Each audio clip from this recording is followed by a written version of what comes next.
Մեծարգո փոխնախագահ, հարգելի պատգամավորներ, ասելու նոր բան չունեմ, բայց ես չեմ կարող չանդրադառնալ իմ կողմից հարգված պատգամավոր Խոսրով Հարությունյանի ելույթին, որովհետև կան փաստեր։ Դժվար չի, մենք կարող ենք հիմա դուրս գալ եւ գնալ գրադարանի դիմացով,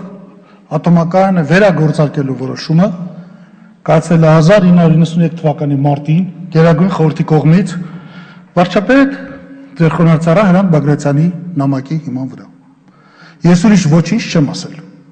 Պարոն Հարության, բարի լինեիք դուք բացեիք։ Բան չունեմ ասելու, աշխատել եք կամ չեք աշխատել։ Բարի լինեիք 40%-անոց անկում մեկ տարում ցույց տայիք, երբ որ դուք ասում եք մութ ու ցուրտ, այդ անկումը հիմնականում 96-ն է եղել, 93-ի մարտից սկսած երկրի տնտեսությունն աճելու ամսամս։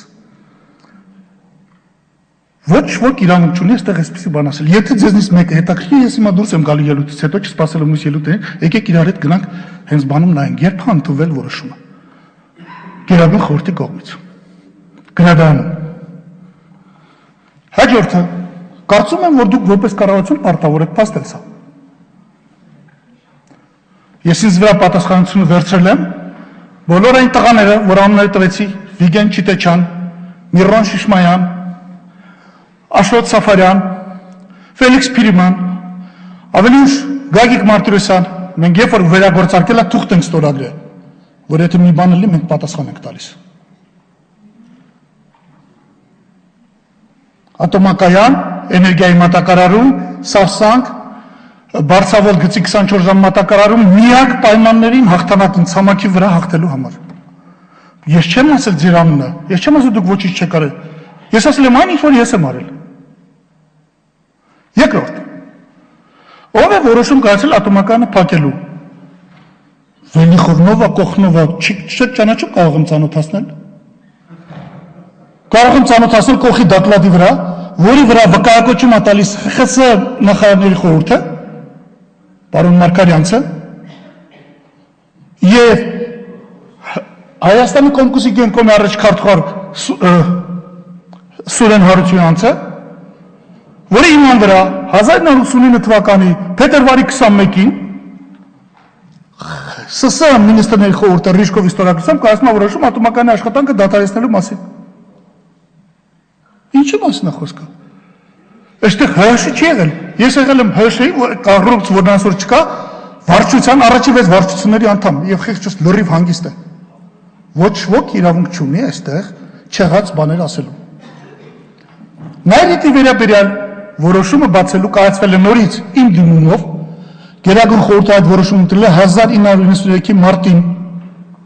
Մենք լավ հասկանում ենք, որ բուտադեինի բազայի վրա 70,000 տոննա կաուչուկ չեն արտադրի, բայց 10-11,000 տոննա կարտադրեն եւ 90-ը մինչեւ 97 թիվը մեր դուրս գալը Նայրիտն աշխատում էր ու շահութաբերել թեկուզ այդ 11,000 տոննայի հաշվով։ Միայն թե 4-5-7-8,000-ի տեղ աշխատում էր 1500-2000 մարդ, որտեղ հզորությունը 7 անգամ ցածր էր։ Աշխատում էր նատրիումի քլորիդի բազայի վրա, աղի հանքի հիման վրա։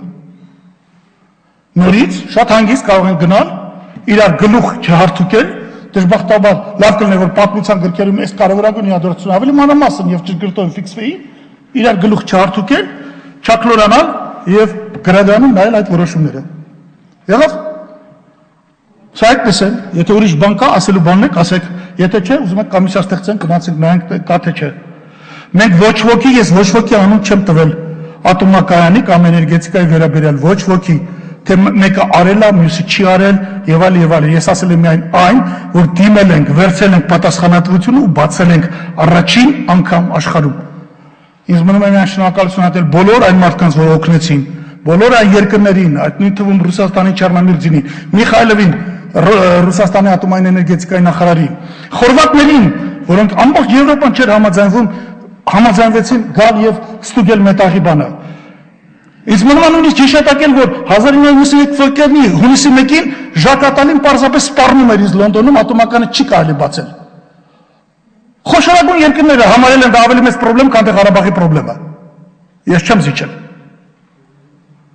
Երբ Ժակ Ատալի դրսի 1.5 միլիարդ դոլար փող դեսպանի ներկայությամբ զարմացավ։